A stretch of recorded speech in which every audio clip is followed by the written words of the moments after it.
this afternoon, we're going to have a very nice presentation about how to live your life the way you want to live it, right? The Is that life what of your David said? dreams, yeah? Yeah, the life of your dreams. That's awesome. So, everybody, this is the time where you put your hands together and welcome the fantastic David Dixon. Hi. Yay! Hello. Hi, everybody. Um, yeah, one of my favorite things to do is point people in the direction of creating the life of their dreams, right? So many of us feel trapped and we think like, yeah, they can have that life, but that's not for me. And we've got a lot of stories around that. And really, that's what we've been building up to in the conversations that we've been having so far, is me kind of guiding you into opening up your mind to this place of infinite possibilities, right? And really giving you back kind of the steering wheel of your life so that you can begin directing the play that is your life and the character that you're playing in that life, right? Because a lot of us have stories like, yeah, but I don't have control over that, right? How many of us have that story? Yeah. Oh, yeah. Trust me, I had it too. Um, I remember, I used to many years ago. Actually, my first book, The Path to Freedom: Your Guide to Living the Life of Your Dreams, was born from this. Many years ago, I started diving into the law of attraction. Has anybody ever heard of this? Yes, law of attraction, right? Which is really the idea that we create our own reality, right? Or we attract to us the things that we're thinking about, the things that we believe, this sort of thing, right? It's sort of what we've been talking about. We create our filters and we experience them as our life. Well, this is probably, oh gosh, now 20 years ago that I was really curious about this stuff. But remember, I was living in a pretty dark place. Not very many of my friends were curious about these sort of things. The people I socialized with, they weren't really expanding their consciousness or looking outside of their day-to-day lives, right? We were all living in kind of survival back then. And it was actually around the time where, remember Skype?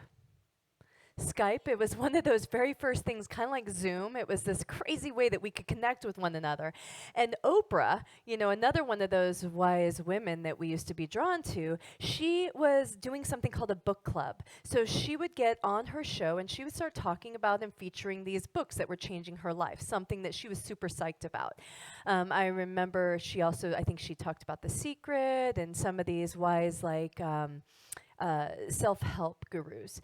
And one of the people she brought up was Eckhart Tolle. It was a book called The New Earth. Remember this? Anybody? Anybody read this book? It's a good book. He also did The Power of Now, but she had done A New Earth, and she was on her show, talking about these book clubs. And what she was doing is trying to inspire people all over the world to do these book clubs. To do, at your home, you guys can start reading this book and working through it and kind of talking about it and expanding our minds. And what she had done on this one show, it was just playing in the background in my house, was she would go in and Skype into somebody's local town and show that book club.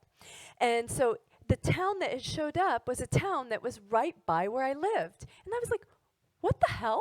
These people are talking about the new earth, and it was like 50 people sitting there, like, "Hi, Oprah," and they were all talking. And so I'm like, "Oh my gosh, who are these people?" And it was on a site called Meetup.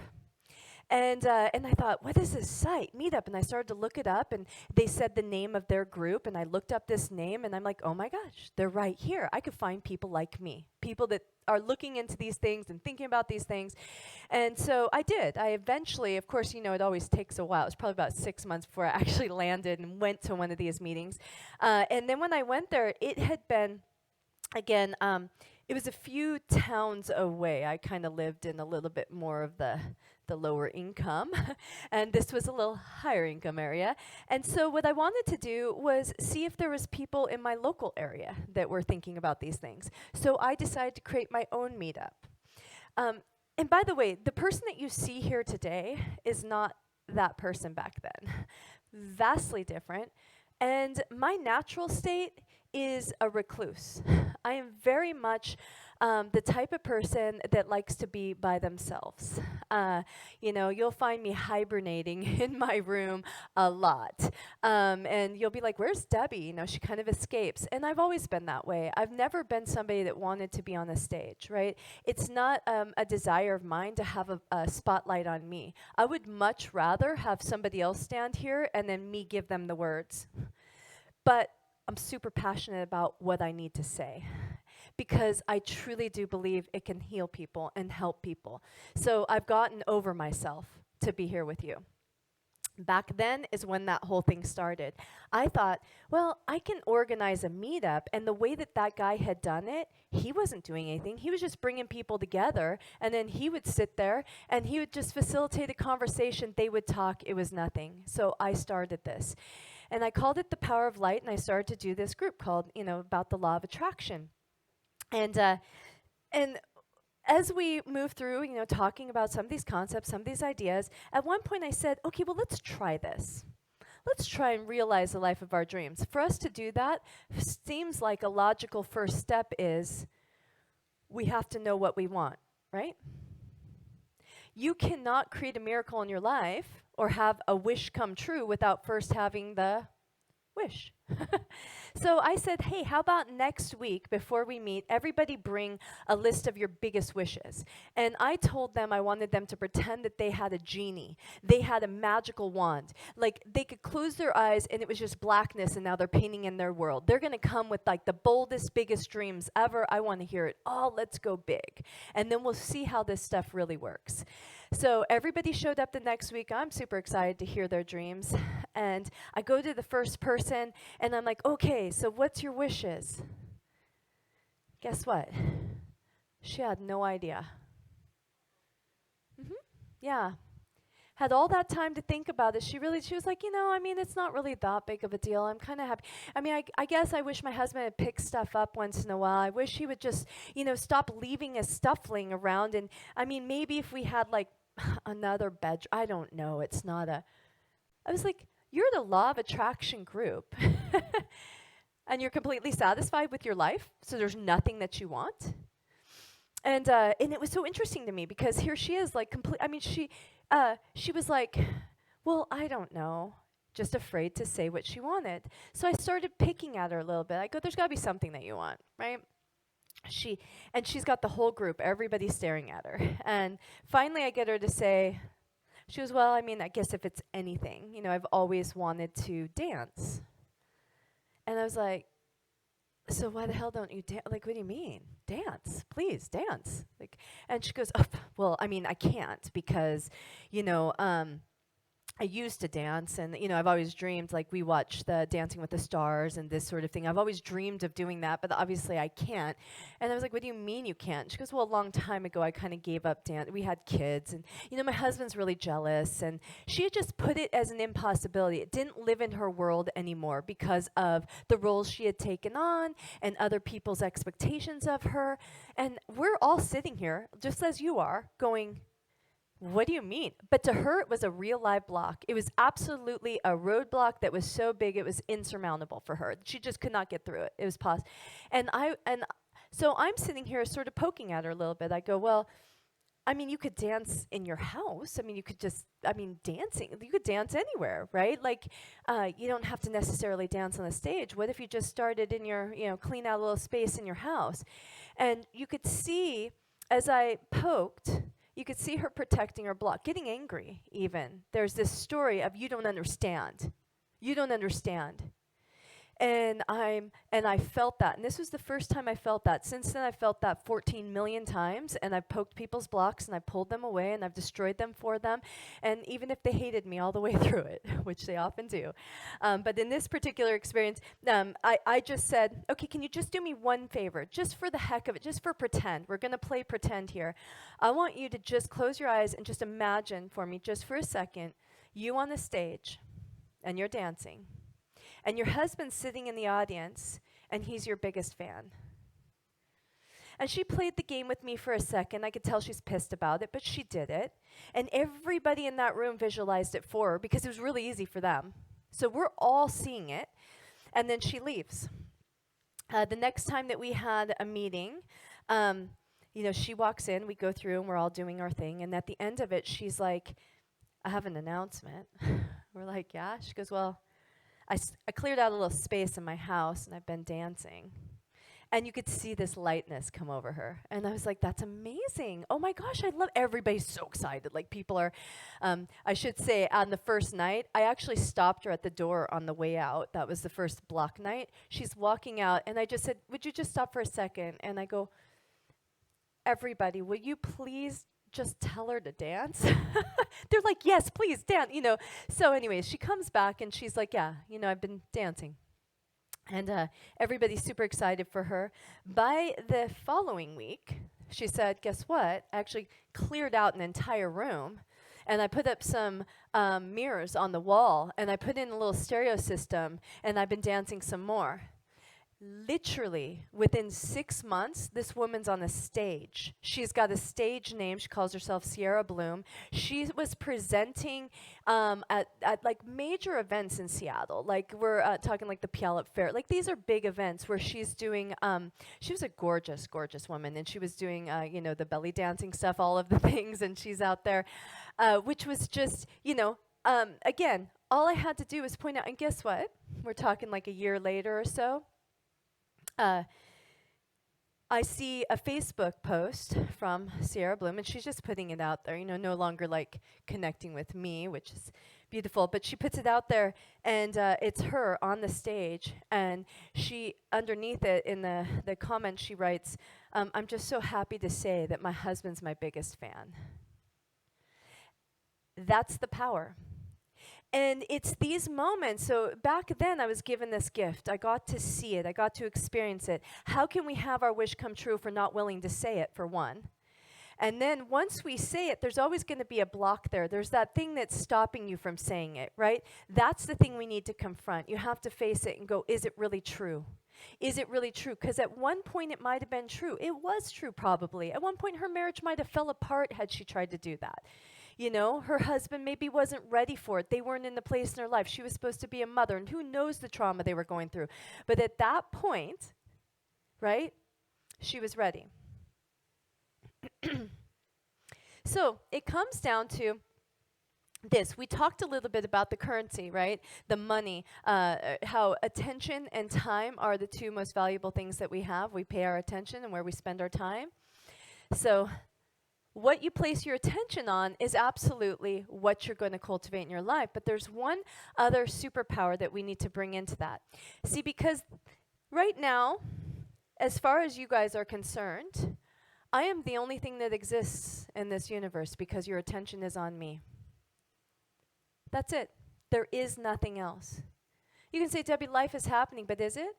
Does it impact you in this moment? Where your attention is the only thing that actually is ever happening in truth and in reality in the moment for you. That's it. So where your attention is, all the energy of the universe is now drawn to that one thing. That's at any given time. Any time that you're walking through life, you're going to pick one thing that you're going to focus on in this room, in this experience, in what person, and that's where your attention is. And then there's always one other little element, which is your intention. Why am I looking at it? Only you know that. And that's the creative element. That's the magic. Why am I looking at it? I'm hoping to gain something. Maybe you walked into this room and you thought, I'm going to sit down, I'm going to listen to Debbie because she might give me a nugget and I might feel a little lighter, something, I might learn something. I might open my mind, right? But you had a reason for coming here. And then you sat down, you give your attention with that intention behind it, and boom, magic happens. And that is always the case, right? Have you ever noticed that our bodies, our emotional body, our physical body, and our energetic body, they all speak to us? How? How does your body tell you it needs some attention? Sickness, yep, and pain, right? Pain in your body is like a child screaming for your attention. It's the same thing. The body cannot vocalize it, so guess what it does? It screams through pain. And what does that pain do? It gets your Attention. Yes, it does. Yep. It could have had some little talking to you first. And you were just like, yeah, whatever. Shh. And eventually it's going to scream. And now, guess what you have to do? Give it that valuable thing, attention, right? And once you give it that attention, now what is the most important element? Why am I looking at it? So am I looking at it because I want it to stop? Am I looking at it because I'm annoyed with it? Or am I looking at it because I want to hear what it has to say and I want it to heal? I want it to feel better.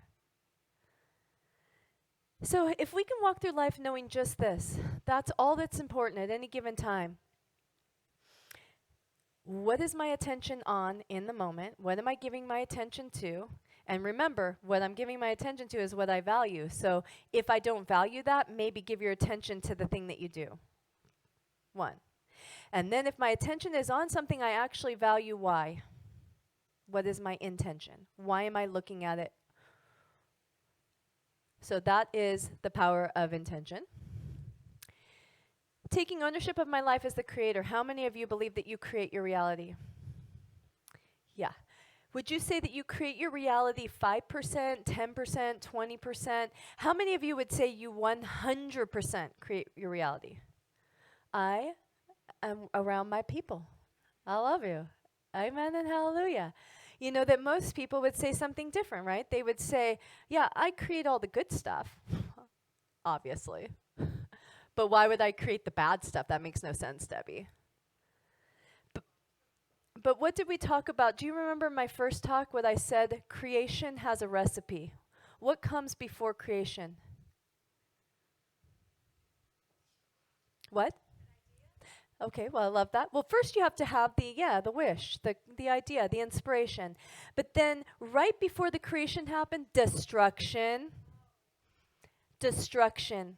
Everything is energy, yes? Everything is energy, and energy cannot be created or destroyed, just transformed. For energy to be transformed, it needs to be liberated from one thing so it can be brought to another. If we want to create something over here, we need some energy. Guess where it needs to come from? Something over here being destroyed. That energy is now moved into our creation. So is that a bad thing? No, it's a good thing. So we need to celebrate destruction when it happens, and we have to deem it as part of our creation. But many of us get stuck there, don't we? So I made a wish, Debbie, I want to be this great whatever it is, right? And then, yay, okay, let's focus on that. Let's give our attention and intention to that. And the first thing that's going to happen before you step into it is destruction. It has to. It has to. So guess what most people do right there when the destruction happens? They give up, they spiral in it, they go, why me? Why is this happening to me? And that energy, by the way, that energy that just got released is powerful. It's waiting for direction. If we don't give it direction, it will eat you up. It's turbulence. That's what emotion is. Emotion is energy in motion.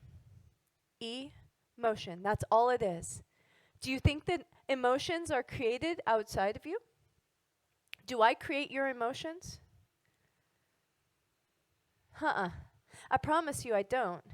Even if I did something really, really bad, you could say, yeah, Debbie did that, and that's why I'm sad. No. You're not sad because of what I did. You're sad because your thoughts about what I did. Your thoughts about what I did have made you sad. She's not supposed to do that. That's not very nice. She must not like me. It's the thoughts that then get fed. They feed that thing inside of you, right? And they feed that energy. And then that energy builds within us. And we get stuck there, right? So, thoughts, words, and actions are incredibly, incredibly important. And they're the things that you guys have the power over. You have the power over what you say. And what you say is so, so, so important. One of the first steps on my path many years ago, when I started this meetup, I started to build a group, a community of people. It was a close group of friends. And we were doing this work together. Again, I was breaking through 1,000,000,000 limiting beliefs I had been gifted. I'd been gifted every limiting belief you could possibly ever imagine. I lived in the darkest place, the darkest world that you could ever imagine. And it didn't matter. You could take me to the most extraordinary place and I would see a dark side of it because I was looking through that lens and I didn't know there was anything else. I'd never seen anything like in my life. That's where it came from. So bit by bit, I had to make my way, break my way through these old belief systems, through this. And the way that we would do it was my friends, lovingly, would call me out. I would say a negative statement about myself. Yeah, I don't have enough money for that. I'm never going to be able to afford something like that. And they would go, Debbie, is that really true? Is that what you want to validate as your life? Is that? And they would just point it out. They didn't even have to do that much with me because we were so tight. And they would just have to say it. And I go, okay. And then we would just reword it in a positive manner into what I wanted. And that didn't mean lying to myself, by the way. I would never lie, and you can't lie because your consciousness knows the truth. So I couldn't make up a story like, yeah, I have more money than I can ever stand. You know, I mean, that was not my reality. But I definitely could say I had enough. I had enough. Right? I was eating. I could find something to show I was abundant. There was always going to be somebody worse off than me, right? I could find that. So thoughts, words, and actions have to be in alignment. And most of the time, it's not. You'll see. If you start to pay attention, you're going to go, I'm thinking one thing. I'm saying something else. Like I might be thinking, God, this person so annoys me. Hi, I'm so happy to see you. I love it. Is that alignment? No, it is not. And that's going to cause disturbance in your system. So we've got to figure out a way to be aligned. Never would I do that to myself. If I could not honestly say something sweet to you and meet you in a sweetness, right? I'm going to find some way to meet you that is true. So this is where my journey became actually such a gift because I then was placing myself in front of more and more people. I had to be honest about it. So I had to find a way to love every single person, no matter what. And that became my number one mission, unconditional love. Have you guys ever thought about what unconditional love is? To love without condition. Dogs say love without condition. Babies love without condition for sure. They teach us. Yeah, but why do we condition our love, I wonder? Where does that come from? And it's funny too because the people that we give our unconditional love to can often be the worst people in your life. Our family. They could be the cruelest to you, the most unkind, the most unloving, but we're supposed to love them without condition. And then you've got a stranger. Well, I can't love a stranger. I don't even know him. How can I love that person? You know, it's interesting the way that the society that we built on. So a lot of the work I do is teaching people to open up their hearts into a space of unconditional love. And when we can do that, when we can just notice, oh, there's a condition. There's a condition. I withdrew my love from that person because they did something hurtful to me. And that became my biggest gift. I'm going to sit here and I'm not going to get up from this place until I can love them fully and like really love them. Even if they had done something really horrible to me, I'm going to love them. I'm going to wish for them happiness and joy and bliss because if they're happy, do you think they're doing horrible things? No. So if my wish came true that they would have happiness and joy and love in their life, my life would get better, wouldn't it? Yeah, and it did. I started to notice that. People that had done horrible things to me, I didn't have to do anything back. I didn't have to say anything about them. I didn't have to tell, oh God, this person's a jerk. They did this to me. I never had to do anything. I wouldn't say anything. I would just send love to them. And guess what would always happen? Sometimes it took a lot of years, but always, they would come back to me in some way, some fashion, and say, I'm so sorry. I'm so sorry for what I did to you back then. And I didn't even need them to feel badly. In fact, I wanted them to be liberated from that feeling. I was glad that they were bringing it to the surface so I could somehow relieve them of that. I didn't want them oppressed, right? Yeah, thoughts, words, and actions, powerful. The magic recipe of creation is this.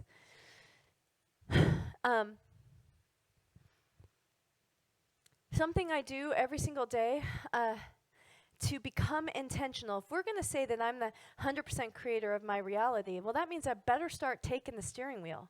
Because most of us wake up and go, what's going to happen today? You know what I mean? We just wait for it to happen, and then guess what we're doing? Are we creating? No, we're reacting. Yes. We're reacting. We are creating, we're just not doing it intentionally. We're no longer owning the power that we have to intend our life into reality. We're not writing the next chapter before it happens. We're oftentimes thinking about what could possibly happen. I hope it doesn't happen, and this, and then boom, there it is, and now we react to it. And we don't even realize we did create that. So something I started many years ago, again, when we were working these systems, and I'm in that power of light and I'm teaching people, was this recipe of creation. Every day before you even get out of bed, maybe before you open your eyes, bless you, I would get into a state of gratitude. I would lay in my bed before I'm getting out of bed and I'm thinking, thank you. And I would just run through my mind all the blessings, even if the only blessing I had in that moment was a soft pillow. Even if I didn't have a soft pillow, it was a sweatshirt. I don't give a shit. I was thankful. I would find something. And I would fill my heart with it. Like, I would get to this place where it would just, once you get that little bit of gratitude, like, opens up a door, and then it's just like more and more and more. Have you ever noticed that? Right? Once we think that one thought of gratitude, it's like magnetic. Yeah. Grateful, that's simple. Absolutely. Just, I'm grateful I'm alive. And then you know what I do from that one? See, it's easy. I'm grateful that everybody I love is alive. Oh, my baby, he's right in the other room. Oh, my dog. Oh, my friends. And then I'm just grateful. I hope they have the best day. I'm so grateful that I have friends. I'm so grateful that I have, it's just food in the fridge. You know how many people don't? I could just get into this state. So it would only take me like a minute before I would really feel it, and it's rushing through every cell in my body. Pure gratitude. Then surrender. For me, surrender is to the Holy Spirit. Don't place a name on it. You don't have to believe in a religious context here. Mine is the Holy Spirit. I would just say, I surrender to the Holy Spirit. I know that everything that is happening today is happening for the highest and best good of all. Period. And I would feel that. I would feel those words as truth. So guess what that meant? If I was surrendering. So if something happened in my life that felt like maybe could be labeled as bad, what did I say at the beginning of my day? I know that everything is happening for the highest and best good. So I might not be able to see how, but this thing right here is a blessing. That's a tough one, isn't it? That's a tough one. That's why when we start our day off with it, gratitude and surrender. But once you start to practice this, you will see. It'll only take, by the end of the day sometimes, you'll go, oh, I see why that happened. Oh my goodness, that was magical, right? You'll see it. So after I surrender, so it starts, thank you, right? Thank you. I feel it in my heart. I surrender to the Holy Spirit. I know that today everything is happening for the highest and best good of myself and everyone, right? I surrender. And then I say, today I intend. Today I intend. So now, again, I'm walking hand in hand with creation, but I'm writing into my life what I want to create for that day. So usually what I would do is have a loose idea. I mean, most of us have a loose idea of what we're working with for that day. It's like, oh, I'm here in this country. I'm going to probably walk around. Maybe I'm going on a tour, right? So we know what we're going to do, or maybe you have people that you're going to meet that day. You're going to go do lunch, or you've got appointments. And then I just set the intention that they're going to work out fucking amazing. It's going to be better than I could even expect. And I always place the intention that I'm open to a little bit of magic. And I love it when I get to meet other people. Like I've been walking around with Sarah, and I'm like, Sarah, what do you want to see happen? And then I get to watch her sprinkle some of that magic. We just set the intention. The other day, we were walking through this, yesterday? Yeah, yesterday.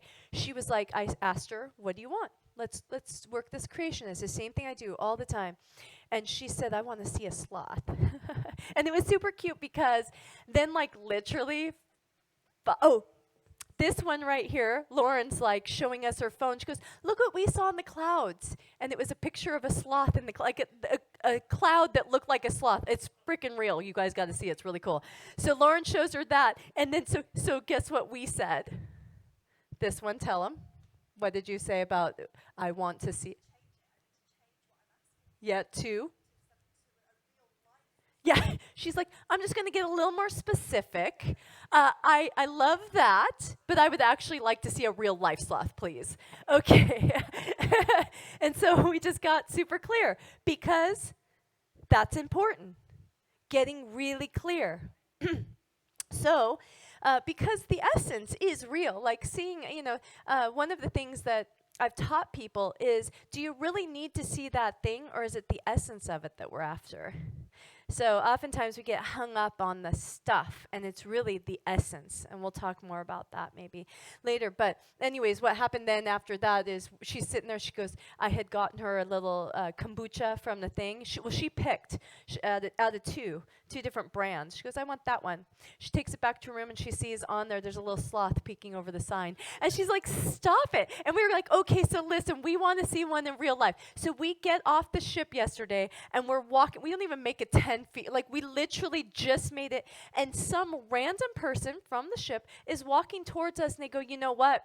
Right over there, if you walk over toward, you can see a sloth. They're up in the tree. It's right over.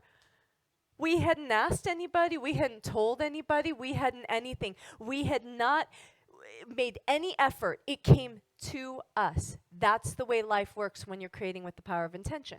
You'll start to see it. And the more you start to see it, the more you want to play with it, and the more you want to actually start to take back this wheel as your life and just go, you know what, I want to try, I want to see this. You know? Yeah, so this right here, incredibly, incredibly important. And then throughout the day, I encourage people to do it. I mean, so I would do it as my month. I want to see my month. But then I would do it, good example. I remember one time I had, again, I didn't have a lot of money, right? So I was always kind of worried about these things back then. Money was a huge limiting belief. Huge. I had to overcome. And when I broke through on the other side, it's like so crazy powerful. You become so powerful. But many people I know are trapped in that limiting belief of money. And one of the things was I had just opened up a bank account, and I had like a little bit of money come in. I had sold my house, and I had put some money into this account, and I was just kind of excited because I had never had like a little bit of money sitting in the account. So I put it in the savings, and then I was like pulling it out bit by bit when I needed it for things, not realizing every time you pulled it from the savings, those sons of bitches charge you. And my bank was charging me like $25 per charge. I had no idea. And so finally, at one point, I just happened to like be looking at my bank account, and there was like $325, and I shit you not, and charges. So it was enough that I was pissed. I was pissed. So I'm like ready to rage. And I remember I'm like walking around actually through like a Ross dress video. I'm like shopping, and I'm on the cell phone, and I'm ready. I'm like, about to fight with these guys. And I'm like, this is not acceptable. You cannot you should obviously see that I'm making these charges. Somebody, if you're going to do that, then at least notify me. Somebody should call me. 300, you're tripping. And I'm ready. And the lady goes like this. She goes, can you please hold on a second? And I'm like, yeah, I'll hold on. And then I'm shopping, and then I thought, Debbie, pause. What do you want? The magic. There's the magic. What do you want? Did I want to fight? Yes, I did. When I called up, I wanted to fight. I was ready for a fight. That's what I wanted. I was ready, and I didn't have an opposing partner quite yet. She was not doing a good job fighting back, but I paused, and I thought, I actually don't want to fight. I want my money back. And then I thought to myself, and this is a question I often ask myself, what seems fair? What seems fair? And I was like, yeah, it definitely seems fair that I get all my money back. In this particular case, every single dollar needs to go back into my account. So I got really calm. It was like once I just set my sights on that's what I wanted, and just she came back on the phone and she goes, "Hi, I'm so sorry. You know, I just went ahead and gave you back all of your money, and we apologize for that, and you can go ahead." But that's the power. See, it was a valuable lesson I needed to learn. How often do we get on the phone and we are not even clear about what resolution we want, what resolution looks like? We just ready for a fight, right? But if you pause and you ask yourself, what do I want here? What do I want? What is the end game? And if you did that before anything you did, before a conversation that you had with somebody that you love, if you ask yourself, instead of just, I'm ready to react, what do I want? How do I see this ending? I don't care A to B what it looks like. I don't even care if we scream, if we fight, but I know at the end, we're going to be hugging and in love. Yeah? And so I started doing that every single day. You know, my intention, I'm like, I don't care if I'm teaching 3 yoga classes. I don't care how the yoga class goes. I don't care how the talk goes, if I screw up, if I do this. But I picture the very end and everybody feeling lighter and happy. That's what I do. I wake up knowing that. And I do it throughout the day. It's constant. It's a constant for me. I don't have to as much now because I'm just in the groove, but it used to have to be an activation. I had to remind myself throughout the day, before you get in your car, what's your intention? Why are you doing it? Debbie, before you do this, what's your intention? And when I started doing that, just magic after magic after magic, it was so crazy. This is another really powerful, powerful example of this. I owned a yoga studio. Actually, we're going to...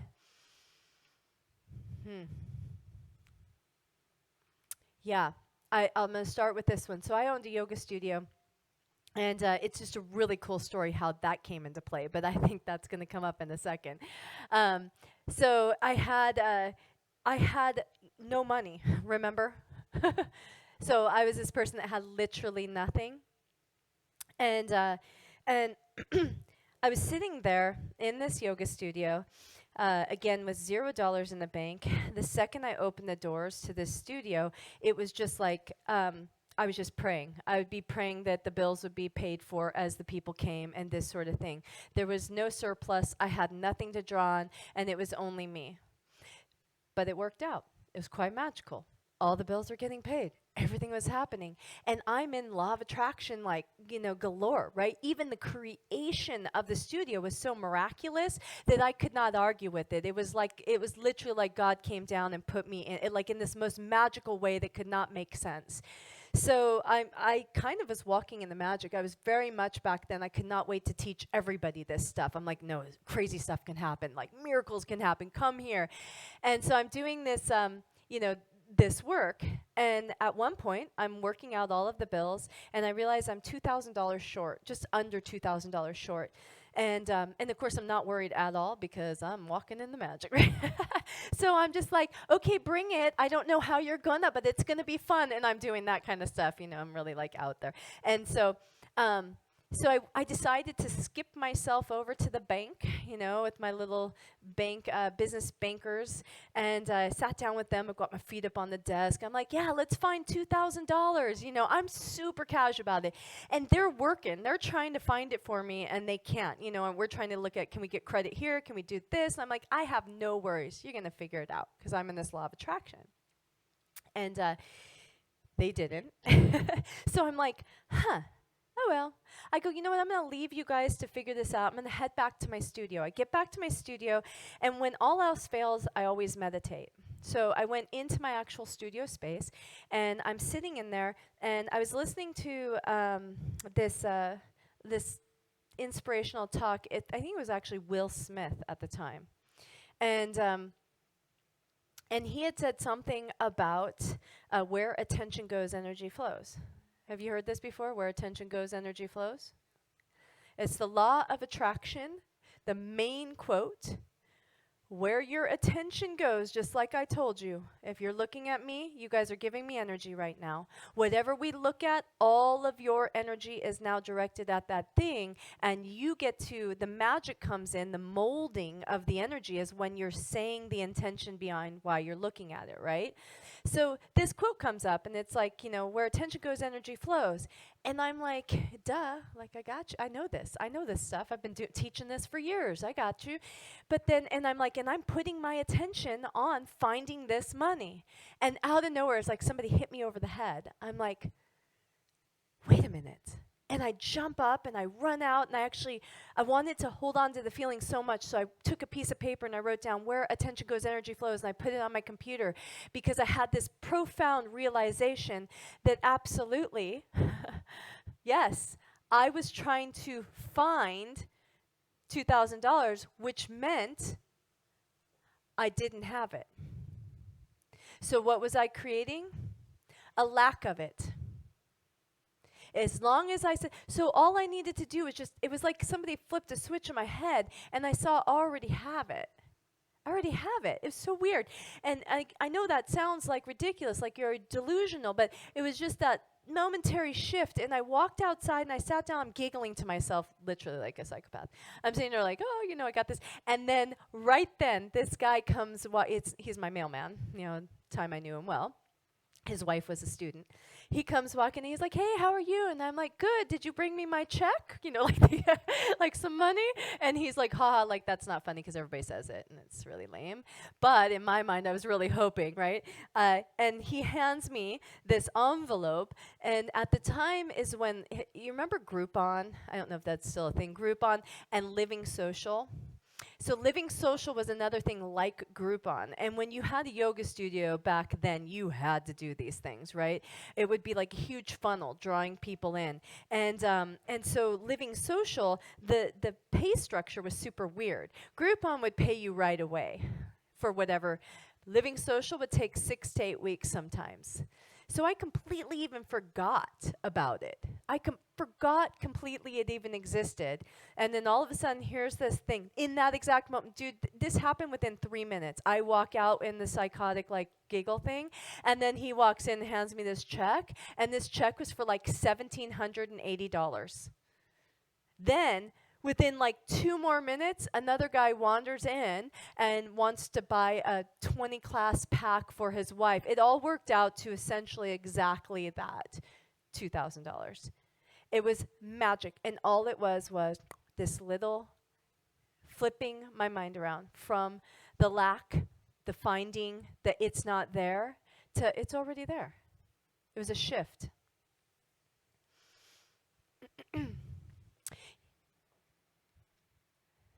Yeah, this is just something that I really, like. It's like, has anybody read, was it Think and Grow Rich? Is that right, Napoleon Hill? Yeah. Think and Grow Rich, Napoleon Hill. You'll read this whole goddamn book for this one sentence. Essentially, this sums it up. The whole book for this sentence. It's like, essentially, you have all the power in your mind. If you were to use the power that you've been given at birth to control and direct your mind towards what you want, you can create anything. That's a 300-page book, one sentence. He just makes you build all the way up to it, and then he goes, here it is. So annoying. But I mean, it probably gets you in a good place, but here.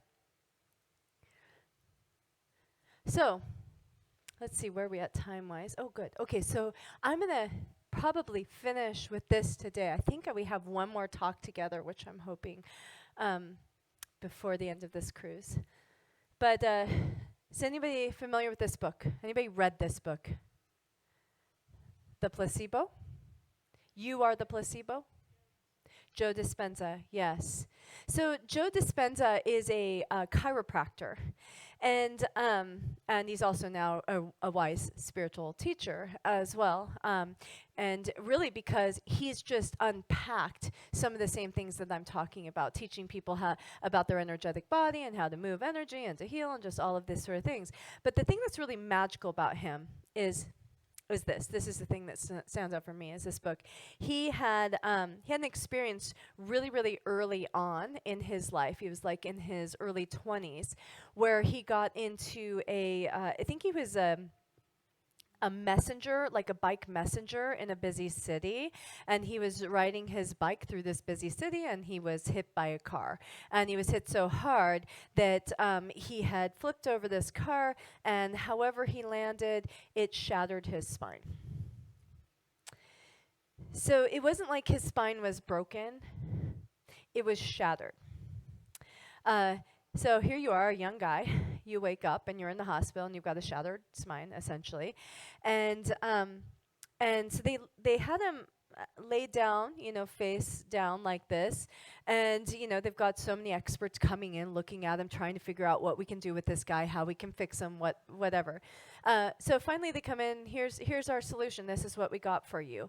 Essentially, you either live like this for the rest of your life, or the only other option is we can take a rod and we put it straight down from the top of the spine to the base, and forever you will never be able to move again normally. You will be like this, right? You will never be able to have any movement. You'll have literally a metal rod going through here, which is very unhealthy and very difficult.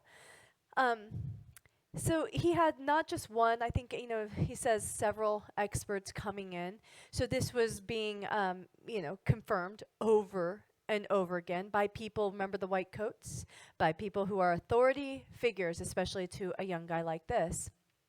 So at the time, I'm not sure about these events, how this works, but the gist of the story is going to be here, is that he was educating himself about the spine. I'm not sure if he was already a chiropractor or it was just a strong sense of interest for him, but he was already educating himself on some level. So how interesting that then he shatters his spine, okay? And then he's got these experts telling him that he's essentially screwed for life. Well, he decides to not listen to any of them and to leave the hospital to heal himself. I don't think he was 100% sure that that's what he was going to do, but he knew he didn't like any of those options. So he removed himself from the hospital. They posted up at a friend's house so he could have care, full-time care, and he's laying in this bed. And what he's doing is he's educating himself about the spine. He's laying down. He's got nothing better to do, right? So he's reading books. He's understanding. He's trying to, remember how I said yesterday how I sit with my bones and go through each part of the body and focus on it? And the power of that to redirect the body to reorganize itself and heal itself. Your body is just waiting for direction. It just needs your attention and your intention to be aligned with the divine result you wish to see. But most of us have the expectation, I'm looking in the mirror and I'm going to see wrinkles. So guess what you're telling your body to do? Those things. And your body's just going to do it because it can't not. It's following instructions. So this guy, Joe Dispenza, is sitting down and he is trying to learn everything he can about the spine. He starts with the the lowest, vertebra and on up, and he's visualizing his spine. So at first, he's able to do this for probably he says something like 10 seconds, 5 seconds, something like that, before the thought comes in, you stupid idiot, right? That rush of fear, like you made the wrong choice. Oh my God, you're going to be living this way forever. You should have listened to them, right? You can imagine that fear would be there because he was going against everything that everybody had told him. So doubt is going to be strong. So it took him a while before he could sit there and think about his spine healing itself for more than 5 seconds, 10 seconds before that thought came in. But he worked on it, and he worked on it until he could get himself to think about it for 30 seconds before that thought came in. And then a minute before that thought came in. And eventually he was able to sit with his entire spine, picturing it from the base all the way up in perfect health. And you want to know what happened? Anybody? It fucking healed. It didn't just heal. There's no evidence it was ever shattered or broken. They cannot validate it or prove it. I mean, other than he has x-rays to show, look at, this was my spine. I mean, the hospital knows it happened. But looking at an x-ray of his spine now, it's perfect. Absolute perfect. So he wrote this book which is incredible. It's an incredible book. He goes through and tells stories of placebo, the power of your mind to create things. They walk through, I mean, he walks through thousands and thousands of incidents and how placebo has worked for so many years, and how, I mean, they've even come into cancer patients and they'll say, hey, listen, we've got this miracle drug. It's a new thing. You should try it, and blah, blah, blah. And they bring these people, you know, this miracle drug, which is essentially a sugar pill. And guess what happens? They're cured. And you want to know what's magical about that is they'll be cured. And then as part of the experiment, they have to tell them, hey, actually, that was a placebo. And guess what happens? It comes back. It's amazing. Placebo. And this book, I actually paid my son. It's okay. I paid my son a few $100s just to read it. I was like, you know, I thought that's the best investment I can give him. You know, if he can understand the power of his mind to create the results in your own body, then what does that mean about what it's doing in your life, right? Okay, it looks like we're being booted out. I love you so much. Thank you, everybody. Yes. Appreciate it.